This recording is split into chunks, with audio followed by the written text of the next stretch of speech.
To this headline story now, the defense in the Tsegofatso murder case is expected to start with its case today at the High Court sitting in Johannesburg. Just last week, it said that it might need to consult two of the state witnesses and make a decision on whether or not it will call them to the stand. And this is after the state wrapped up its case last week. Newzroom Afrika's Linda Mnisi has been following this case for us. He's with us in our Randburg studios this morning. And Linda, it's been a marathon run to get here. Good morning, by the way. As a start, let's look back at the thrust, really, of the case that was made by the state. You'll remember, Ayanda, the state wanted to put Muzreisa Malefane right at the center of this particular case, and we saw him come out as the third witness. There was great anticipation, obviously, given the fact that he's the one that blew the lid on this story or this alleged hit. And of course, we saw him testify about two particular incidences. The first one being the 29th of May, where he says Tsegofatso was actually meant to be killed when a suspicious job interview was organized at a McDonald's in the south of Johannesburg.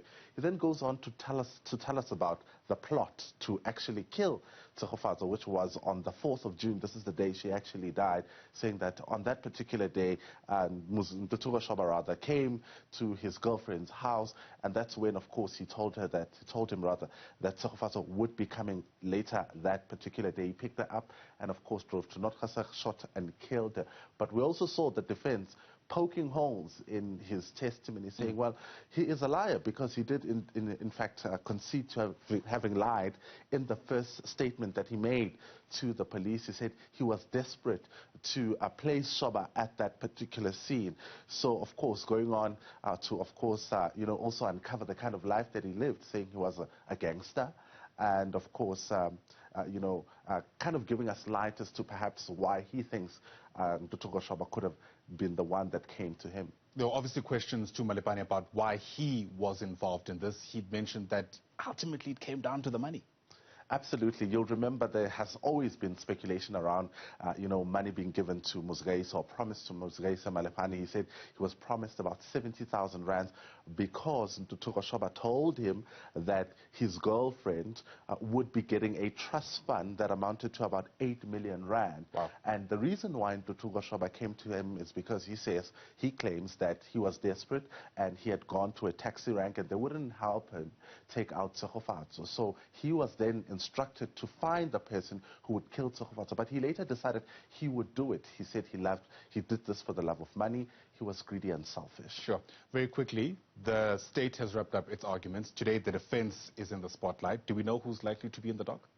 Well, last week, as the state wrapped up its case, in fact, the defense said that it would consider various options, either calling Shoba to the stand. Now, that would be very interesting, given, of course, the explosive evidence that has come out to court and hearing what he has to say. He's made a couple of affidavits in the lower courts, and, he's been putting his version to the state's witnesses. So it would be interesting to hear elaborately what his case is. But it's also considering the two state witnesses that we spoke about. You'll remember the state had lined up about 16 witnesses, but it wrapped up at 10. So the defense saying it might need to consult two of the witnesses.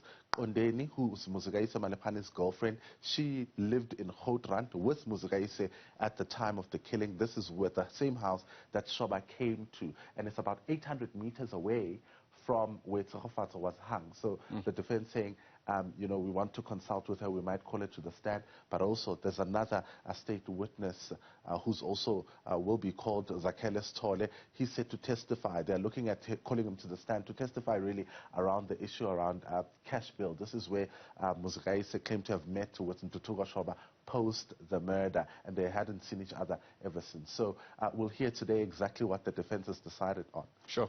It's taken a long time to get here, but we're nowhere near done. Linda Mnisi, thanks very much indeed. As we enter the second phase of this really troubling story, Linda Mnisi, of course, will be live to us throughout the course of the day from the High Court sitting in Johannesburg.